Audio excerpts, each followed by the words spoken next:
Hello friends, welcome to तपस्वी IAS. आप सभी का फिर से स्वागत है हमारे इस वीडियो लेक्चर में। देखिए, आज का जो हमारा टॉपिक है वो फंडामेंटल ड्यूटीज है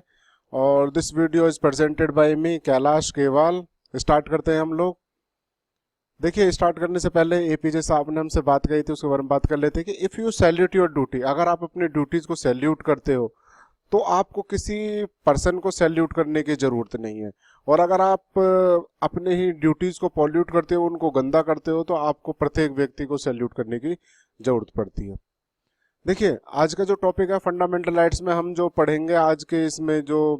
टॉपिक दे रखे हैं वो list of fundamental duties, feature of the fundamental duties, criticism of the fundamental duties and A significance of the fundamental duties. आपको पता है फंडामेंटल ड्यूटीज का इससे पहले एक लेक्चर हम लोगों का हो चुका है, जिसमें हम लोगों ने आपके स्वर्ण सिंह कमेटी के बारे में देखा था और दूसरा आपका वर्मा कमेटी के बारे में देखा था कि किस तरीके से स्वर्ण सिंह कमेटी ने इसको लाने की सिफारिश की थी और उसके आधार पर आया था। और जहां पर हमारे जो पर्सन थे, जैसे कांग्रेस के जैसे वो उन लोगों थे, तो उन लोगों ने कहा था कि जो चीज़ें मतलब कांग्रेस पार्टी थे जो ये कहते थे कि जो भूल हमारा जो संविधान में था, संविधान बनाने के टाइम पे करी थी, इनको जोड़ा नहीं गया था, उसको हम अब पूरा करते, तो उस आधार पर इन लोगों ने फंडामेंटल ड्यूटीज़ को डाला गया था। और आपको ये फंडामेंटल ड्यूटीज़ जो है आपके संविधान के पार्ट 4A में शामिल है और आर्टिकल 51A है जो वो इसके आधार पर इसके डील करता है। तो ये इसके आधार पर हम लोग आगे चलते हैं। जैसे कि आप लोगों को बताया गया था कि इस समिति ने जो वो 8 फंडामेंटल ड्यूटीज की सिफारिश की थी, परंतु बाद में जो आपके 42वें संविधान संशोधन अधिनियम 1976 के द्वारा इसको जैसे शामिल किया गया था, तो उसमें फिर 10 मूल कर्तव्यों की बात करी थी। तो 10 मूल कर्तव्यों की बात करी थी, तो परंतु उसके बाद में इसके अंदर एक और ऐड कर दिया था। एट प्रेजेंट में इसके अंदर टोटल 11 फंडामेंटल ड्यूटीज है और जो लास्ट वाली ऐड करी थी वो ऐड करी थी आपके 86 कॉन्स्टिट्यूशनल अमेंडमेंट एक्ट के तहत। तो जिसको आज हम देखते हैं कि हम वो आज उसके बारे में पढ़ेंगे कि कौन सी जो फंडामेंटल ड्यूटीज है वो नई ऐड करी थी। तो आगे चलते हैं, स्टार्ट करते हैं। तो आप लोगों को ये जो है बैकग्राउंड सॉरी रिवीजन आपकी हो जाएगी, इस चीज़ सारी चीज़ें बताइए। और आप लोगों को पता है ये फंडामेंटल ड्यूटीज हमने कहाँ से ली हैं, बताइए। हाँ, बिल्कुल सही कहा कि जैसे कि आपको पता है कि हम लोगों ने रूसी संविधान से लिया गया है, रूस के संविधान से लिया गया है। चलते हैं आगे। देखिए, यहाँ पर देखते हैं हम लिस्ट ऑफ फंडामेंटल ड्यूटीज, यानी कि फंडामेंटल ड्यूटीज उनकी कौन कौन सी लिस्ट है, मतलब कौन कौन से आपके कर्तव्य होने चाहिए। अकॉर्डिंग टू आर्टिकल 51 के अनुसार ये कहता है कि प्रत्येक सिटीजन के जो भारत का नागरिक है उसकी फंडामेंटल ड्यूटीज होनी चाहिए। देखिए, फंडामेंटल राइट्स आप लोगों को दे दिए गए थे, फंडामेंटल राइट्स के बाद दे दिए गए थे यहाँ पर, और फंडामेंटल ड्यूटी अधिकारों को देने के साथ साथ लोगों का ये कर्तव्य भी होना चाहिए कि अधिकार तो उन लोगों ने ले लिए, परंतु वहां पर उन लोगों को कुछ कर्तव्य भी होने चाहिए कि वो है जो आपके अपने संविधान के प्रति है निष्ठ रहे। जैसे कि आप देखिए, सबसे पहली बात करते हैं, आपका पहला है जिसके अंदर बताया गया है कि व्यक्ति है जो उसको कॉन्स्टिट्यूशन है उसका पालन करना चाहिए, और उसके जो आदर्श वगैरह हैं या फिर उसके जो संस्थाएं हैं उन सभी का होना चाहिए। और इसी के आधार पर कॉन्स्टिट्यूशन में इन्होंने कहा था कि इसमें जो आपका राष्ट्र ध्वज है और राष्ट्रगान का भी आदर करना चाहिए। राष्ट्र ध्वज जैसे कि आपका तिरंगा है उसका आदर करना चाहिए, राष्ट्रगान का आदर करना चाहिए। अगर राष्ट्रगान बज रहा है किसी जगह पर तो आप लोगों को उसके सम्मान में खड़ा होना चाहिए। तो मतलब आप लोगों को ये कर्तव्य दिए गए हैं कि आप लोग उनके डिसरिस्पेक्ट नहीं कर सकते। दूसरा आता है कि इसमें जो दिखाया गया है कि जो हमारे आपके राष्ट्रीय आंदोलन है उनको प्रेरित करने के लिए, स्वतंत्रता के जो हम लोगों ने राष्ट्रीय आंदोलन चलाए थे ना, उसको प्रेरित करने के लिए या उच्च उनके जो आदर्श हैं उनको अपने हृदय में बनाए रखने के लिए या उनका पालन करने के लिए इसको शामिल किया गया। यानी कहने है कि जो भी स्वतंत्रता प्राप्ति हम लोगों ने की थी उसके आधार पर जितने भी हम लोगों ने आंदोलन चलाए थे तो उनको अपने हृदय में संजो कर रखना है और उनका पालन करना है। तीसरा आता है, इसमें बताया कि हमें भारत की जो है वो संप्रभुता, अखंडता और एकता है उसको बना के रखना है। और संप्रभुता, एकता और अखंडता का मतलब ये है कि किसी व्यक्ति से किसी प्रकार का आप लोग भेदभाव नहीं करोगे और हमेशा भाईचारे की भावना रहेगी। किसी प्रकार को धर्म, जाति या लिंग या फिर आपके जन्म स्थान, मतलब रंग भेदभाव के आधार पर आप किसी प्रकार से किसी व्यक्ति से कोई भी भेदभाव नहीं करोगे और इस चीज को आप लोग बना के रखोगे, एकता और अखंडता की आप लोग बना के रखोगे। नेक्स्ट आता है कि आपको जो कंट्री है आपकी उसकी रक्षा करनी चाहिए और उसके आधार पर आप लोग उसकी रक्षा करें और राष्ट्रीय गान जो है वो राष्ट्र की सेवा भी करें। यहाँ पर डिफेंड द कंट्री और national service when called up to do, अगर जरूरत पड़े तो उसके आधार पर राष्ट्र की सेवा भी करनी चाहिए। और राष्ट्र की सेवा का देखे थे कुछ लोग बाग ये भी कहते हैं कि जैसे राष्ट्र की सेवा है, फौज में भर्ती हो जाते हैं तो राष्ट्र की सेवा कहलाई जाती है। यानी कि कोई भी ऐसे काम जो सामने वाले पब्लिक को, मतलब सामने वाले पब्लिक है उसको प्रॉफिट दिखे, इस तरीके का कार्य जो है राष्ट्र की सेवा या समाज की सेवा के आधार पर किए जाते हैं, जिससे सामने वाले व्यक्ति को किसी प्रकार का कोई नुकसान ना हो। नेक्स्ट आता है कि इसमें कहता है कि भारत के जो सभी लोग हैं उसमें आपकी समरसता और ये क्या कहते हैं कि भ्रातृत्व की जो भावना है वो निर्माण करें। मतलब धर्म, भाषा, प्रदेश या इस आधार पर, किसी भी आधार पर उनसे कोई भी किसी प्रकार का भेदभाव नहीं करना चाहिए। और एक ऐसी प्रथाएं जो पीछे से चली आ रही हैं, कहने का मतलब है उनका त्याग कर जो कि इस स्त्रियों के समान जो विरुद्ध है। मतलब एक ऐसी प्रथाएं जो स्त्रियों को कहीं ना कहीं जीने की राह में या उनके सम्मान में कहीं ना कहीं रोड़ अटकती हैं। जैसे कि आप लोगों ने देखा होगा पुराने टाइम में जैसे सती प्रथा थी और बाल विवाह था, ये सारे के सारे, जो पुनर्विवाह था, विधवा विवाह था, ये सारे के सारे कहीं ना कहीं इन चीज़ों को जो बीच में शामिल होने, उन चीज़ों को सभी को ख़त्म करना, मतलब उनको भी जीने का जो है वो अधिकार दिया गया और लोग बागों के साथ किसी प्रकार का भेदभाव नहीं करना चाहिए, ना तो धर्म और भाषा या प्रदेश के आधार पर। नेक्स्ट आता है, इसमें बताया गया है कि जो हमारी वैल्यू है, यानी कि हमारी जो संस्कृति है उसको समझना है और उसका मतलब उसकी परंपरा है उसको भी समझना है, यानी कि उसको बनाए रखना है। हम किसी प्रकार से किसी भी आधार पर उसका अपमान नहीं कर सकते। जो हमारी संस्कृति है उसके आधार पर हमको उसको बढ़ावा देना है। नेक्स्ट आता है कि इसमें जो है प्रोटेक्ट एंड इम्प्रूव किया गया है नेशनल एनवायरनमेंट को, including the forest, lakes, rivers and wild life and have to compensation for the life creature. मतलब कहने का मतलब कि एक ऐसी चीज़ है जो कहीं ना कहीं आप लोग को प्राणी के लिए मतलब जीने की सीख देती हैं। तो उस आधार पर इनके अंदर वन है, झील है, नदी है, वन्य जीव है, इन सभी को प्रोटेक्शन करनी चाहिए, यानी कि इन सभी को रक्षा करें और किसी प्रकार से उन्हें नुकसान ना पहुंचाए। नेक्स्ट आता है तो डेवलप साइंटिफिक टेम्पर। कहने का मतलब ये कि वैज्ञानिक दृष्टिकोण के आधार मानववाद और ज्ञान अर्जन तथा सुधार की भावना है, जो humanism and the spirit of inquiry and reform. मतलब इन तरीके की जो सुधार की भावना वगैरह है या ये सारी चीज़ें हैं, इनको बढ़ावा देना, जैसे नई प्रकार की टेक्नोलॉजी है उसके आधार पर मानवता को बढ़ावा देना चाहिए, मतलब लोगों को दूसरों को सिखाना चाहिए इस आधार पर। नेक्स्ट आता है, ये कहता है कि सार्वजनिक संपत्ति यानी कि जो पब्लिक प्रॉपर्टी होती है, और दूसरा कहता है कि एंड टू एबडर वायलेंस, यानी कि सार्वजनिक संपत्ति की सुरक्षा करे और हिंसा से दूर रहे। कहने का मैं तो हिंसा से दूर है, किसी प्रकार का लड़ाई झगड़ा ना करे और उस आधार पर पब्लिक जो सार्वजनिक संपत्तियों की सुरक्षा करे। कई बार आप लोगों ने देखा होगा नए नए तरीके, जैसे मान लीजिए किसी कंट्री के अंदर कोई भी विवाद उत्पन्न हो जाता है, चाहे जाति विवाद को लेकर है, चाहे धर्म को लेकर है, तो वो इस तरह जब विवाद उत्पन्न हो तो कहीं ना कहीं वो जो लोग बाग हैं आपके जो प्रॉपर्टीज वगैरह है, जो पब्लिक प्रॉपर्टी है, उसको नुकसान पहुंचाते हैं। जैसे कि बसों को जला दिया, गाड़ियों को जला दिया, कोई बिल्डिंग है उसको गिरा दिया, तोड़ दिया, पेड़ काट दिए, रोड जाम कर दी, तो ये सारी की सारी जो है कहीं ना कहीं पब्लिक प्रॉपर्टी है उसको नुकसान पहुंचाते। तो इस आधार पर इन तरीके की बातें जो है, इन तरीके के काम जो है वो नहीं होने चाहिए और हिंसा की भावना को नहीं अपना चाहिए। मतलब सभी व्यक्तियों में भाईचारे की भावना के अनुसार कार्य करना चाहिए, चलना चाहिए। नेक्स्ट आता है कि to strive towards excellence in all spheres of individual. ये कहता है कि व्यक्तिगत और सामूहिक गतिविधियों के मतलब कहता है कि सामूहिक गतिविधियों के मतलब उन क्षेत्रों में जो बढ़ने का प्रयास करे जिनसे निरंतर आगे बढ़ते हुए नई उपलब्धियों को चाहिए। मतलब ऐसे कार्य करने चाहिए जहाँ पर आप लोग के बढ़ोतरी हो, ऊंचे हाई लेवल पर पहुंचे या पढ़ने का सतत प्रयास करें और नई उपलब्धियों को चाहिए। मतलब ये है कि किसी भी व्यक्ति को पीछे ना रहने दें, उसका हाथ पकड़ कर उसको आगे की तरफ ले जाएं, तो इसी आधार पर लोगों का विकास भी होगा और देश का भी विकास होगा। जैसे कोई व्यक्ति मान लीजिए अप्रशिक्षित है, मतलब उसको किसी चीज़ की नॉलेज नहीं है, जानकारी चाहिए, उसको थोड़ा शिक्षित करना है, या किसी काम में अकुशल है, तो आप उसको कहीं ना कहीं कुशलता प्रोवाइड करो, यानी कि उसको उस काम के बारे में सिखा के या बता के तो कहीं ना कहीं उसको कुशल बना सकते हो। तो ये 10 जो ड्यूटीज थी हमारी फंडामेंटल ड्यूटीज, ये हमारी डाली गई थी जो हमारे संविधान के बाद के थे। और उसके बाद जो 11वीं ड्यूटी थी, ये 86 कॉन्स्टिट्यूशनल अमेंडमेंट एक्ट के तहत इसको जोड़ा गया था, जिसमें बताया गया है का हु इज ए पेरेंट और गार्जियन, कोई भी व्यक्ति हो, पेरेंट्स या गार्जियन में कोई भी व्यक्ति हो, तो वो ये कहेगा कि 6 साल से 14 साल के उम्र के अपने बच्चों को शिक्षा के अफला उपलब्ध करवाए। यानी कि ये नहीं कह सका कि वो उसका भी बच्चे का, देखिए अधिकार की बात करते हैं जहां पर, तो हम लोगों ने इसके अंदर इसी के आधार पर एक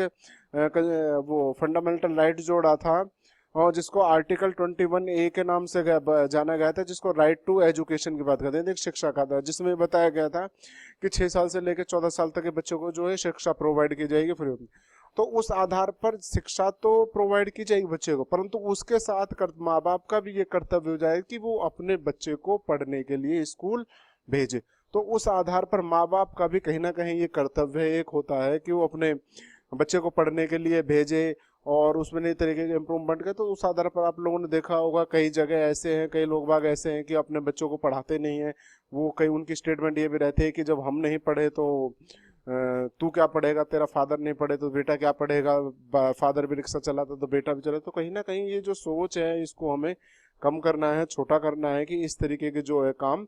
नहीं होने चाहिए। तो उस आधार पर ये टोटल जो हमारे फंडामेंटल ड्यूटीज हैं इनके बारे में क्वेश्चन जो है आपके एग्जाम में, यूपीएससी में कई बार डायरेक्ट इसमें से क्वेश्चन पूछ लिया जाता है कि 3-4 वर्ड दे देते कि इनमें से आपके मौलिक कर्तव्य कौन से हैं, इनमें से कौन से मौलिक कर्तव्य नहीं है, सॉरी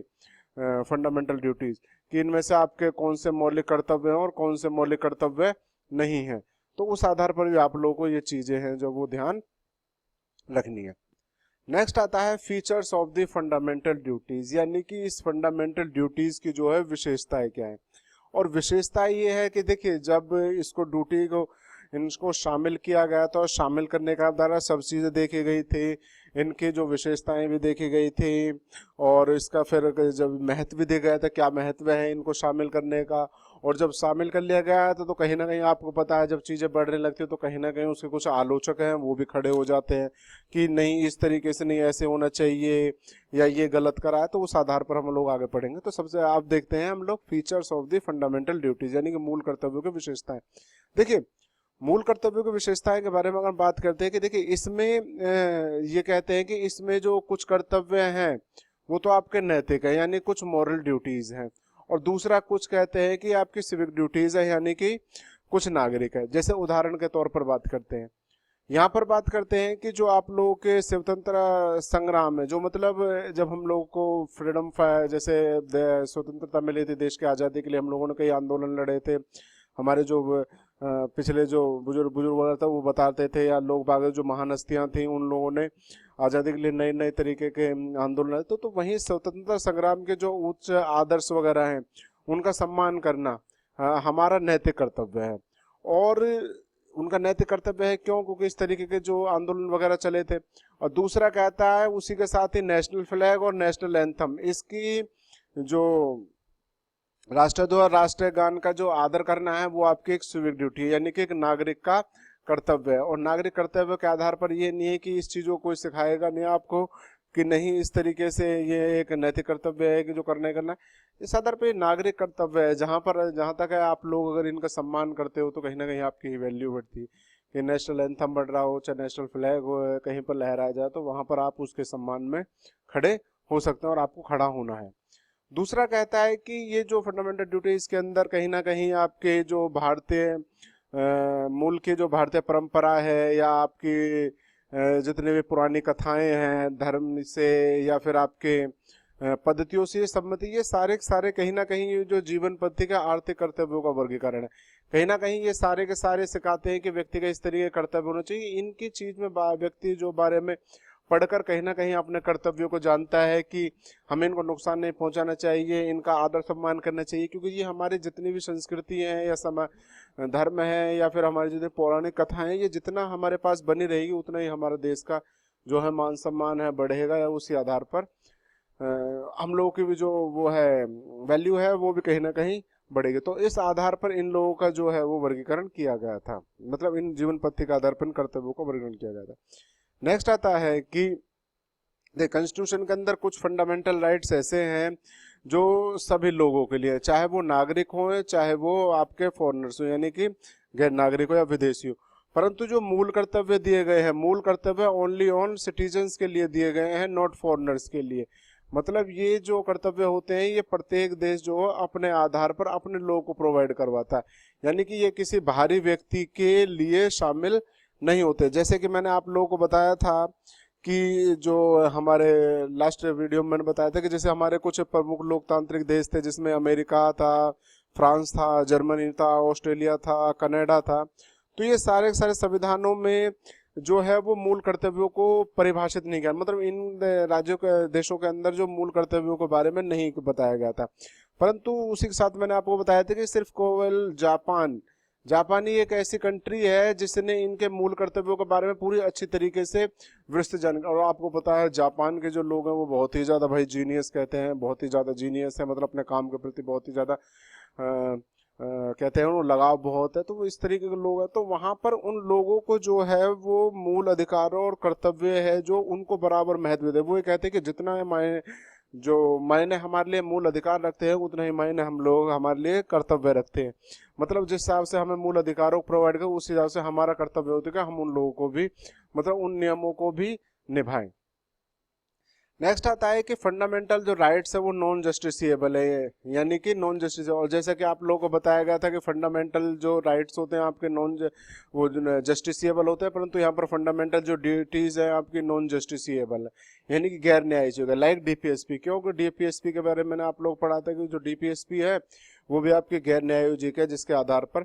बताते हैं। तो वो ये कहते हैं कि ये जो कॉन्स्टिट्यूशन है वो उसमें क्या, मतलब आप लोग कोर्ट में उस कानून के आधार पर किसी प्रकार से आप कोर्ट में जो है वो नहीं जा सकते, मतलब सीधे न्यायालय में नहीं जा सकते, और सीधे न्यायालय में जाने की भी किसी प्रकार की कोई व्यवस्था नहीं दी गई। ये नहीं कह सकते कि इस तरीके का हनन हो रहा है या आपके फंडामेंटल ड्यूटीज का, ये नहीं कह सकते हमारा हनन हो रहा है तो हम सीधे कोर्ट जा सकते, तो इस तरीके का कोई भी प्रावधान नहीं है। यानी कि एक हनन के खिलाफ कोई भी कानूनी प्रकार की संस्तुति नहीं दी गई है। और अगर यदि संसद है, जितने भी जो उपरोक्त दी गई है विधानसभा द्वारा, इनके क्रियान्वयन के लिए वो है वो स्वतंत्र है। और जो भी नियम बनाए गए हैं वो सारे के सारे पार्लियामेंट के आधार पर या पार्लियामेंट बनाए गए। तो कहने का मतलब ये है कि इसी कारण से इन्हें ज्ञान नियोजित किया गया है कि इनका हनन नहीं हो सकता। ये व्यक्ति के या नागरिक के खुद ही कर्तव्य है कि जितना ज्यादा वो इनका मान सम्मान करेगा या आदर करेगा तो उतना ही उसी व्यक्ति के लिए राष्ट्र की भावना है वो जागृत होगी। नेक्स्ट आता है क्रिटिसिज्म ऑफ फंडामेंटल राइट्स, यानी कि आलोचना। अब देखिए ड्यूटीज है, फंडामेंटल ड्यूटीज की आलोचना की गई, और आलोचनाएं जो है कहीं ना कहीं आपको पता है कोई चीज बढ़ती है तो उसके आलोचक जो है वो खड़े हो जाते हैं। तो देखते हैं इसकी आलोचना जो है वो किस प्रकार से इसकी आलोचना की गई है। देखिए संविधान के भाग 4 में आपको पता है ये डाल रखा है।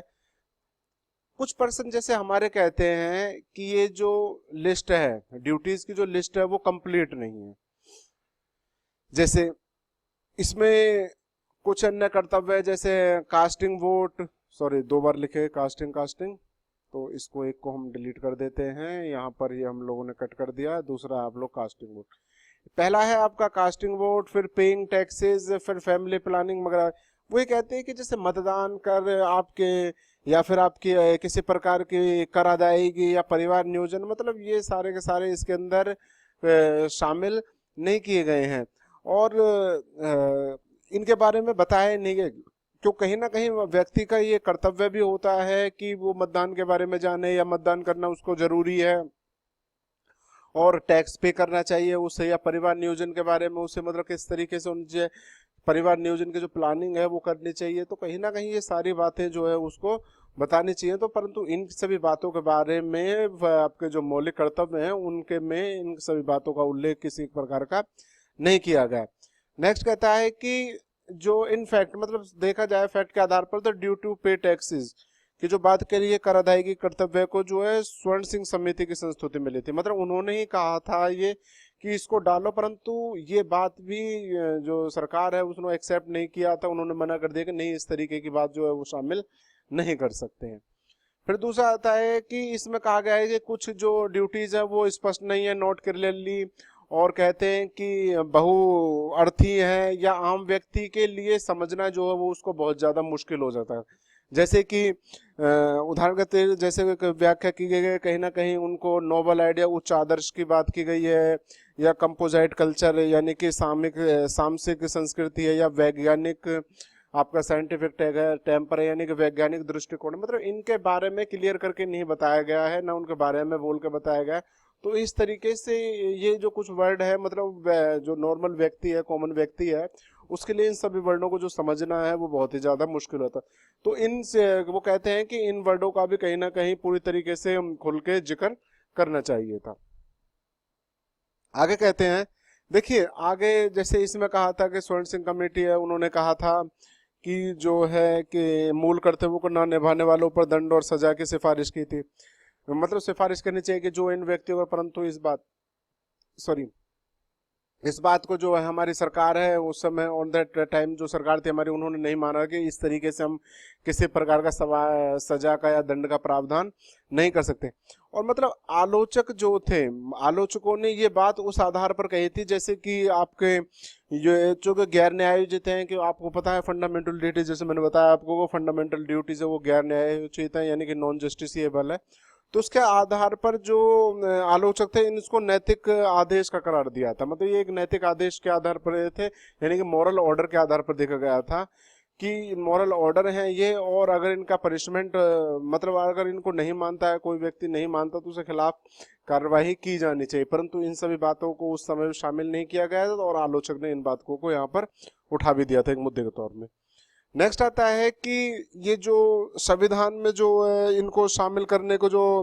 आलोचकों ने कहीं ना कहीं करार दिया था कि इस तरीके से शामिल है, क्योंकि संविधान में शामिल करने के लिए मूल कर्तव्य को उन सभी को मानना था जो संविधान से संबंध भी ना हो। मतलब कहने का मतलब ये जो मूल कर्तव्य है उन सभी के लिए शामिल कर दिया गया, जो व्यक्ति रह रहा है भारत के अंदर या कहीं भी रह रहा है किसी भी एरिया में,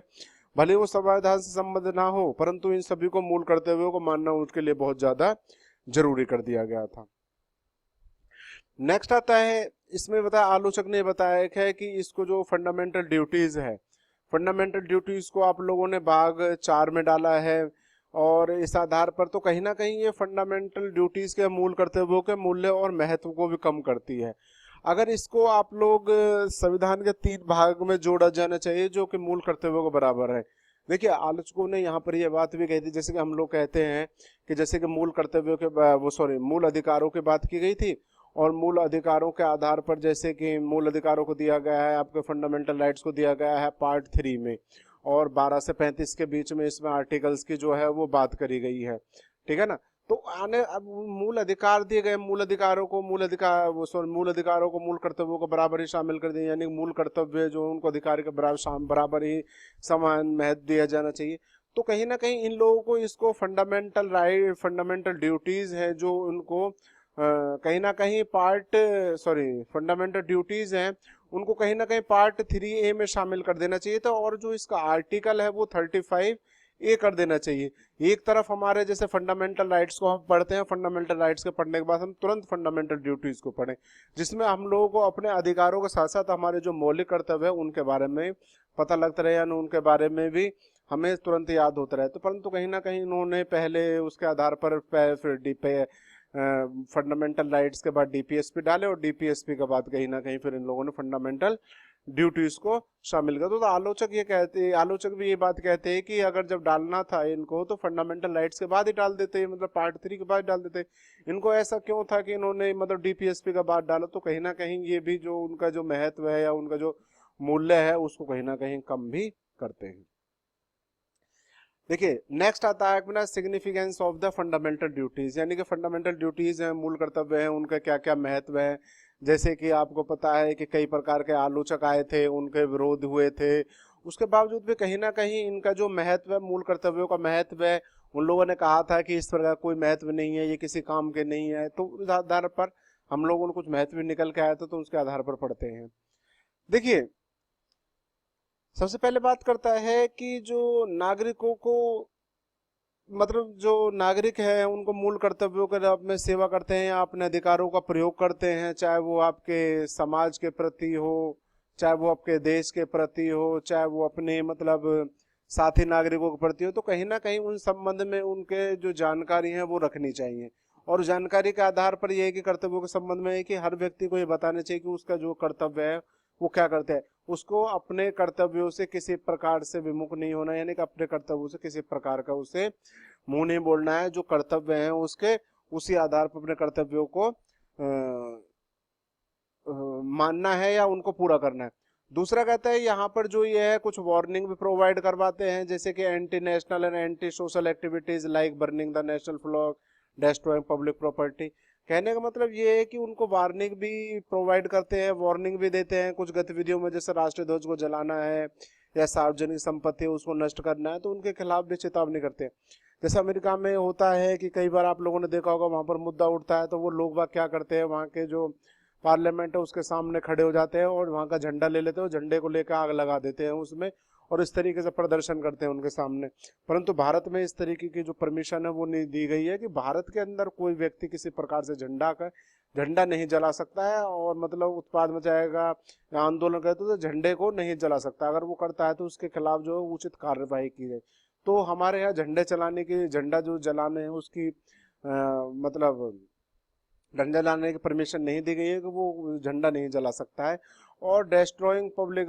प्रॉपर्टी, अगर किसी प्रकार पब्लिक प्रॉपर्टी को नुकसान पहुंचाता है तो उसके खिलाफ भी कहीं ना कहीं कार्यवाही जो है वो करी जाएगी। तो इन सभी बातों को इसके अंदर शामिल किया गया है। देखिए नेक्स्ट आता है कि जो मूल कर्तव्य और नागरिकों के कहीं ना कहीं जो सिटीजन हैं उनके सेंस ऑफ डिसिप्लिन को या कमिटमेंट वगैरह जो होती है उनकी, उनको कहीं ना प्रेरणा के तौर पर मारता है, यानी कि उनका अनुशासन है और जो उनकी प्रतिबद्धता है उसको बढ़ाता है। और जो राष्ट्र लक्ष्य है उसकी प्राप्ति के लिए भी कहीं ना कहीं व्यक्तियों को जो है उसमें सक्रिय भागीदार बनाता है, क्योंकि राष्ट्र की विकास है, जो समृद्धि है उसको बढ़ावा देने के लोग जो है वो बढ़ चढ़कर भाग लेना चाहिए, उनको बताना चाहिए, या लोग भाग लेते हैं बढ़ चढ़कर, तो उस आधार पर हम देश की जो आर्थिक समृद्धि विकास है उसमें सुधार कर सकते हैं। नेक्स्ट आता है कि जो फंडामेंटल राइट्स हैं वो कोर्ट के अंदर, किसी भी अदालत के अंदर है, जो संवैधानिक वैधता या उनके परीक्षण है जो उनको समझने में सहायता करते हैं। और ये सारे के सारे व्यवस्था दी गई है, जैसे कि आप लोगों ने देखा होगा, मैंने बताया था कि आप लोगों को लास्ट वीडियो में जैसे 1992 में बात करी थी कि जो उच्चतम न्यायालय ने जो व्यवस्था दी थी कि किसी भी जो संवैधानिक दृष्टि से अगर अदालत को पता लगे कि मूल कर्तव्यों में कहीं ना कहीं इस संबंध कोई भी प्रकार के विधि प्रश्न उठते हैं, तो अनुच्छेद जो 14 है या अनुच्छेद 19 है, अनुच्छेद 19 के अंदर आपके 6 पार्ट दे रखे हैं जैसे कि, तो कहीं ना कहीं ये जो 6 पार्ट है, 6 स्वतंत्रता है, उनके संदर्भ में तर्कसंगत माना जाता, मतलब ऐसी जो विधि है उसको असंवैधानिकता आधार पर उसको बचाया जा सकता है। नेक्स्ट आता है कि मूल कर्तव्य जो है वो विधि द्वारा लागू किए गए हैं और पार्लियामेंट को इसमें अधिकार दिया गया है कि इनको जो पूर्ण ना होने पर या इनका जो असफल रहने पर संसद जो है उसमें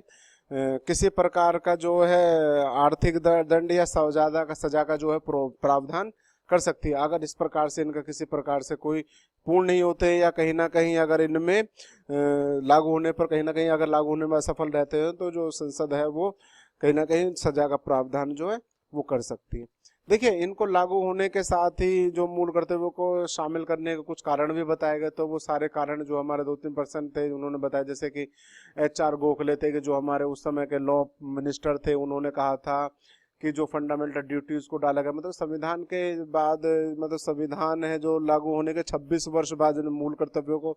शामिल करा था, उसका जो कारण बताए थे कि नहीं इनको शामिल करा तो बहुत ज़्यादा जरूरी था, मतलब इसको शामिल किया बिना इनके जो है वो लोगों को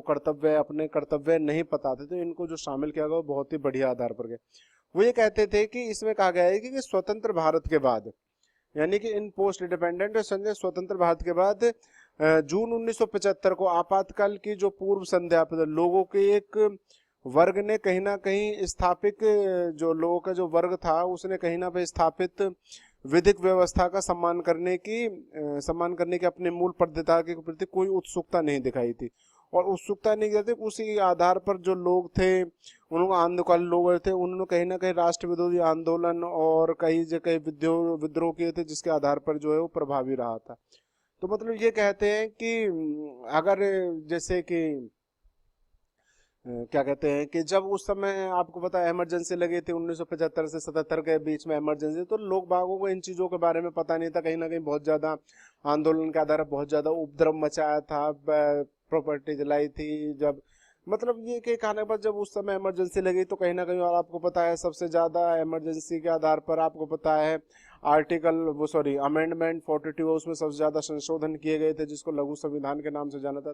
तो उस आधार पर उसी में बीच में 42वें संविधान संशोधन 1976 के आधार पर इसको मतलब जो मूल कर्तव्य उनको शामिल किया गया था। तो उसके आधार पर कहीं ना कहीं चीज़ें जो है वो कहते हैं कि कंट्रोल में आई थी। फिर है कि जो आपकी इंदिरा गांधी है, उसने मूल कर्तव्यों को जोड़ने के मतलब मूल कर्तव्यों को जोड़ने के साथ उन्होंने कहा था कि तर्क दिया था कि इससे जो है वो लोकतंत्र को कहीं ना कहीं मजबूती मिलेगी, और लोकतंत्र जो है मजबूत होगा, लोग बाग को अपने कर्तव्य पता होंगे, तो कहीं ना कहीं उसको देश का विकास का भी होगा, देश का बढ़ावा भी होगा।